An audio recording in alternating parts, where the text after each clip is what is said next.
Muna are no strangers to being stuck in a van for hours on end. We all have extreme cabin fever, jokes guitarist Josette Maskin. 10 shows and 1 festival appearance at last weekend's Austin City Limits into their latest tour. Muna are calling during a 12-hour drive to Dallas from Austin. Despite the constant moving, spirits are giddy. We went to Dave Buster's as a band, says Maskin. It's the best experience I've ever had in my whole life. I won a ball and a slinky. Singer Katie Gavin interrupts, miffed I only won enough points to get sour straws. Muna's real prize came a few months ago, when Harry Styles fell in love with their debut album About You and invited the trio on the road with him for his debut solo headlining tour. On June 6, Styles tweeted at Whereas Muna will be joining me on tour this year in North America and Europe. Looking forward to it. Virtually overnight, Muna's Twitter following doubled, as Styles fans flocked to discover the LGBT-identifying band that meant a lot to their idol. Since September 19 in San Francisco, Muna has been setting the tone for Styles shows. Guitarist Naomi McPherson describes their role as a form of tension relief. The fans come excited to hear a band that Harry likes enough to bring on tour, even if they've never heard us before, she explains. Each show feels like everyone is ready to have the hypest night of their life. If there were any preconceptions or nerves about what it might be like to open up for Styles' very loud audiences, this trio eradicated them early. At the very beginning of the tour I was under the impression that we needed to be taking ourselves more seriously. This is our chance, says Gavin. After the second show I was like, oh, we need to be doing the same thing we always do, we need to be ourselves. It was early in the tour, at the Ryman Theater in Nashville, that Muna first got the sort of induction from Styles fans that resonated more deeply than the mere relief of an engaged audience. During their most anthemic song I Know a Place, a rallying cry for safe environments, the crowd stood up and raised their hands. At the Dar Constitutional Hall in Washington, D.C., the fans put their iPhone lights up during the ballad Everything.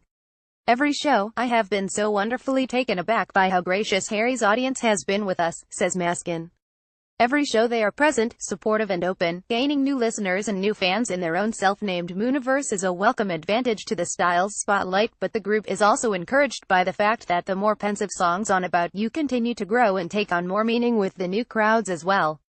After what happened in Las Vegas, says Maskin, every time I play I Know a Place for an audience who's engaged with us, it hits me closer to home. It sounds weird, but I feel lucky to be sharing them with new people. The Muna members have been lauded for their ability to weave different eras of pop music into their electronic-based sound.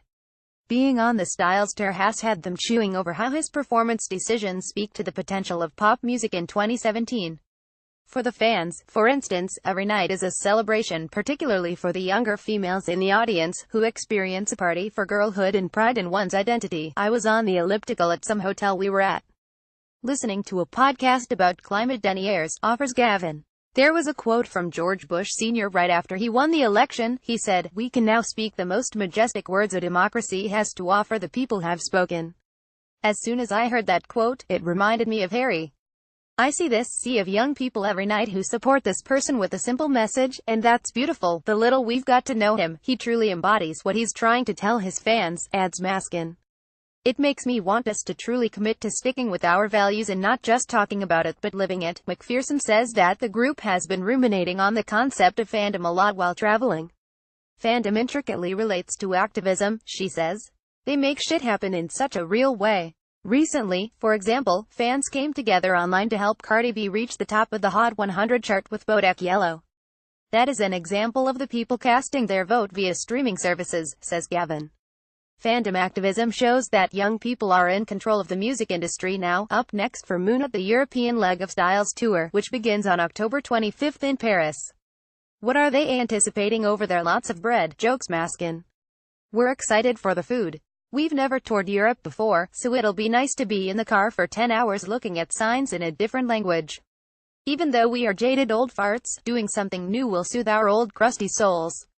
We'll get to form a new European shell.